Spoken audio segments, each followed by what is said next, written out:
Tilapia মাছ অনেকের কাছেই একটি বিরক্তিকর বিষয়, তবে সঠিক পদ্ধতিতে যদি এটা রান্না করা যায় তাহলে কিন্তু সকল মাছকে পিছনে ফেলে দিবে স্বাদের দিক থেকে। আর বুঝতেই পারছেন আজকে আমার রেসিপি তেলাপিয়া মাছ। তেলাপিয়া মাছটা আমি একটু ভিন্ন রকম করেই রান্না করেছি। আর সবসময় যদি একটু ভিন্ন আঙ্গিকে রান্না করা যায় তাহলে কিন্তু রান্নার বৈচিত্র্যতার কারণে অন্যরকম একটি রেসিপি হওয়ায় পরিবারের কাছে কিন্তু এর গ্রহণযোগ্যতা বেড়ে যায়। তো চলুন দেখি রেসিপিটি। প্রথমে আমি প্যানে তেল দিয়ে তাতে দিয়ে দিলাম পেঁয়াজ কুচি। আর পেঁয়াজ কুচিটা আপনার মাছ অনুযায়ী আপনি এখানে ব্যবহার করবেন, বেশি মাছ হলে বেশি অবশ্যই পেঁয়াজ লাগবে। তো আমি এখন দিয়ে দিয়েছি স্বাদ মতো লবণ, আর দিয়ে দিলাম একটু রসুন বাটা।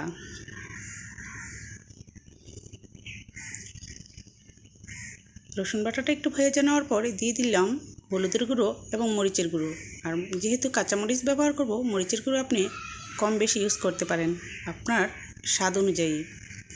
একটু পানি দিয়ে আর দিয়ে দিয়েছি একটু ধনিয়ার গুঁড়ো দিয়ে এবার ভালো করে আমি কষিয়ে নিচ্ছি। তো কষানো যখন হয়ে গিয়েছে আমি এবার দিয়ে দিচ্ছি তেলাপিয়া মাছগুলো।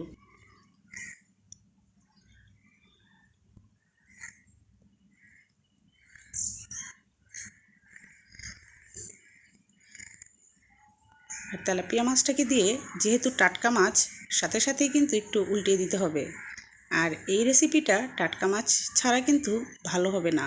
একদম বাজার থেকে সদ্য আনা মাছ দিয়ে কিন্তু এই রেসিপিটা রান্না করতে হবে। ফ্রিজে রাখা মাছ দিয়ে এই রেসিপিটা কোনোভাবেই ভালো হবে না। তো আমি কিন্তু ঢেকে মাছটাকে সিদ্ধ করে নিয়েছি। তো এখন দিয়ে দিচ্ছি পানি।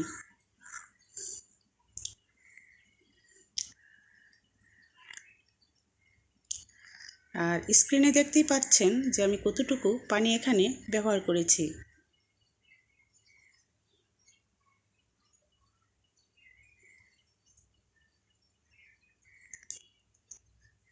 তো এখন পানি দেওয়ার পর মাছটাকে আমি একটু উল্টিয়ে দিচ্ছি, কারণ এর আগে কিন্তু মাছটাকে আমি উল্টাইনি।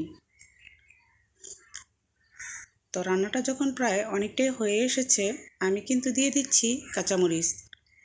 আমি এখানে মরিচের গুঁড়ো কম ব্যবহার করেছিলাম, তাই কাঁচামরিচটা একটু বেশি ব্যবহার করেছি।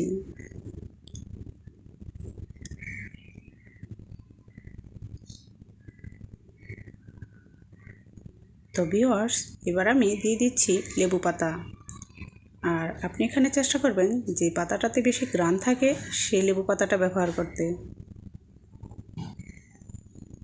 তো আমি একটু ঢেকে রান্না করেছি।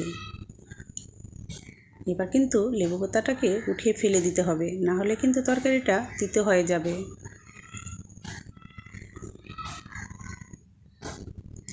আমি কিন্তু এখন পাতাগুলো উঠিয়ে ফেলে দিচ্ছি, কারণ আমার তরকারিতে যথেষ্ট ঘ্রাণ চলে এসেছে। আর এই তরকারিটা খেতে কিন্তু খুব স্বাদ, বাসায় করে দেখতে পারেন।